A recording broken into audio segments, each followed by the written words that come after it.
What are your thoughts on Lala saying her hardest friendship breakup was with her? I'm like happier than I've ever been in my whole life. Lala and Katie. Oh man, she's such a fucking liar. Say it. Say it with your whole chest, bitch. Let it go. Excuse me. Bestie, this week, old drama is exploding all over again. Private conversations are still haunting friendships years later. And grown men are screaming fucking liar outside of restaurants in Los Angeles. Lala and Katie. Oh man, she's such a fucking liar. Because somehow Lala Kent is, of course, fighting with everybody. Hey besties, welcome back to Rehash and Rewind, where we rewind the chaos and rehash all the drama. And today we need to unpack this whole Lala Kent situation because somehow the Vanderpump Rules friendships secrets are still coming out years later.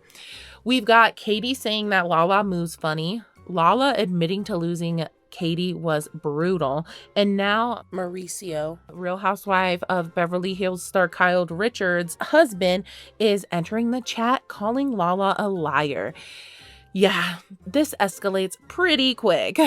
So let's talk about the friendship breakup that never recovered. I genuinely think that Katie and Lala might never be friends again. So Lala recently went on the Unlikely Affair podcast that she has with Randall's first wife that Lala was the mistress to, that she denied that she was the mistress to for years. Miss me with that you bozo clown. She admits that her friendship breakup with Katie Maloney was the hardest adult friendship breakup she ever had. And honestly, you can tell this one still bothers her. What is the hardest, would you say, friendship breakup you've had as an adult? Katie Maloney. That was the hardest. And I went through a lot of anger, a lot of resentment, a lot of sadness, and it was always real. We were filming a reality show, and when cameras were up, we were the same as when cameras were down. We were not performing for anybody, and it was a wonderful time in my life. The final season, I brought something up that Katie believed was between just the two of us. I made her feel like she had been betrayed. And so when I wanted to loop on, but that's not how it happened. From my perspective, that's not how it happened. I was in this vicious cycle of looping, and it's like, that's not how it fucking happened. That's not how it fucking happened. I worked on a text message to her and sat on it for months. I responded to her, I'm thinking about sending it today. She goes, how is it going to make you feel if she doesn't respond? I was like, oh, I'll be pissed. I fucking worked hard on this, and I put my heart into it. And finally, one day I got to that place where I was like, I am completely content with the way things are right now. And if I don't hear back, it doesn't matter because I still mean. And I sent it off. I did not hear back, and that is totally fine. Katie was my best friend. So we were just doing what we've always done, but now on camera. And that friendship revived me. I felt safe. I felt seen. And it breaks my heart to know that in a matter of moments, I didn't make her feel the same. But Katie clearly saw that it was a betrayal. Now, years later, they still don't speak. And this is exactly why reality TV relationships are so messy. So many people say that Lala does not act the same on camera versus off camera. I think Lala thought eventually Katie would forgive her, but Katie seems done. But that friendship breakup was brutal. And then Katie decided to speak out, and she did not hold back. She says that Lala moves funny. Bestie, when someone says you move funny, the friendship is over. Move on. So Katie recently talked about the fallout on her podcast.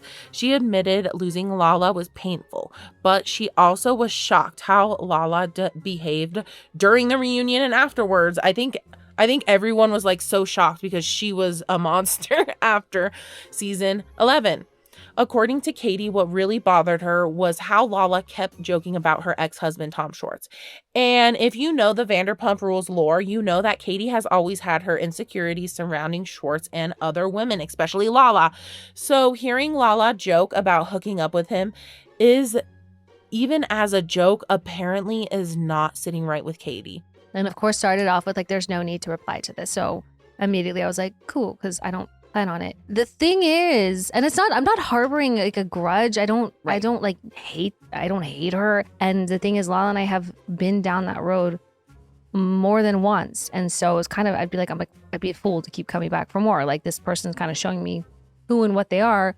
When she talks about it on the podcast, she treats it as if like there was this like one moment, this isolated incident that happened at the reunion where she kind of like threw me under the bus with some information that was, first of all, private, but also it's so in the past, you know, and it was just no longer relevant to what we were discussing at that moment, even though it is a reunion and we are talking about stuff that happened.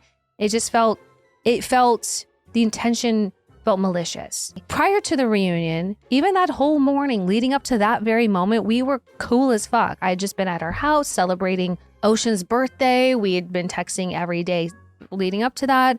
So it was shocking and surprising how she turned on a dime. And then after that, for like months, doubled down, tripled down, brought my mom into it all, like calling me miserable, saying that, you know, and I understand being upset with a person, but like, I didn't do anything in that moment to upset you. I sat there and was like, what the fuck are you talking about? And obviously I've moved on from my divorce and from Tom, but her moving weird with that stuff, like the joking and of being with Tom, and even seeing stuff on the Valley of like her constantly joking about hooking up with him, and they had like they pecked in the pool or something.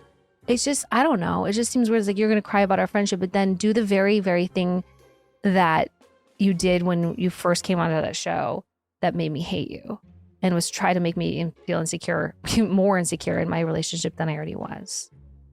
And now you're kind of acting it out. You're letting it play out that way. It just feels weird. It just feels weird. So I just feel like she moves funny, and I just think that it would be cyclical with her if we were to keep doing that. Does that answer the question? You guys, I just don't understand how Lala can move like this. Like, she, even on the podcast, she's like, in our next story, it's going to be about Kyle Richards' husband, Mauricio. So she says that like Bravo celebrities, husbands or exes or whatever are off limits.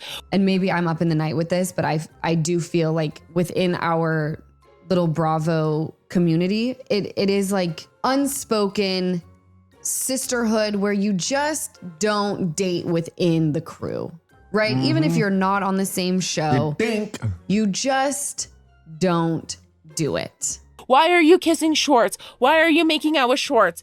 And I am just side-eyeing this hard, because even if it was a joke, there's certain topics you do not keep poking at, even after the friendship has already exploded. And honestly, Katie calling Lala someone who moves funny tells me that the trust is completely gone. Like, that wording was very specific. But wait, because which Bravo friendship breakup do you think was messier? Katie or Lala, or Stassi and Kristen back in the day? Because honestly, this whole thing feels dark. And somehow it gets even weirder, because now Lala is fighting with Mauricio too. Mauricio calls her a liar. Girl, when paparazzi cameras came out and a man starts yelling fucking liar, I immediately sat. How do you feel about girls going public on your DMs? I love how the paparazzi doesn't even say Lala's name until later. Lala can't send the... Oh man, she's such a fucking liar. It's not even funny. So Lala claimed on her podcast that Mauricio slid into her DMs asking her to grab a coffee. But I got a DM from him saying something along the lines of, you know, I talk about him on my podcast, and he would like to grab a coffee. And I just never opened it or responded. And according to Lala, she never opened the message because she thought it was basically damage control. Like, what? I mean, there's what not would a you have to talk chance. about? And maybe trying to convince me that like what I was saying, I don't even know what I was saying on the podcast about him at that time. Oh, he was trying to do control damage? It could have been control damage. I don't really know the point. But then Mauricio got approached by the paparazzi in LA, and he was mad. He literally called Lala a fucking liar and said the message was not flirting, according to him. He only reached out because Lala kept talking about him publicly. She's a liar. I did message her because she was talking and I said, hey, you want to talk shit about me? I'll talk to you.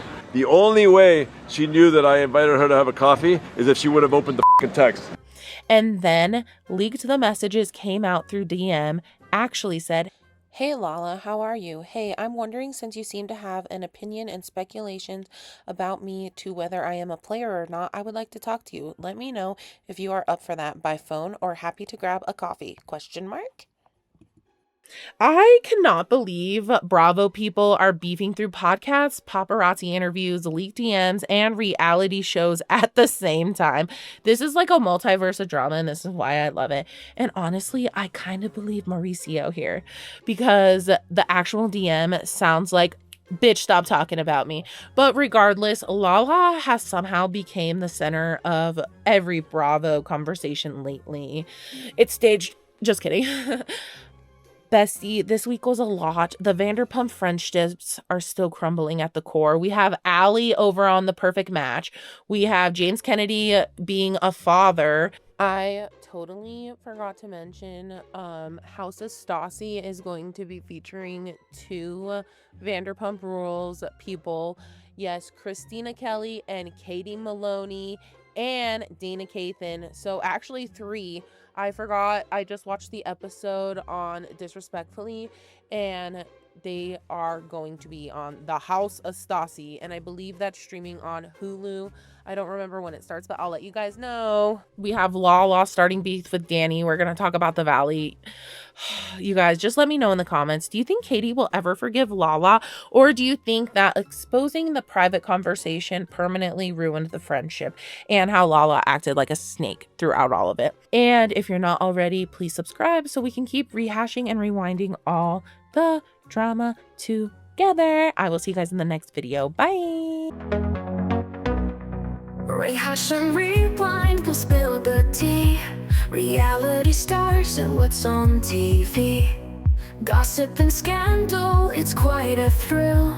Sit back, relax, you know the drill.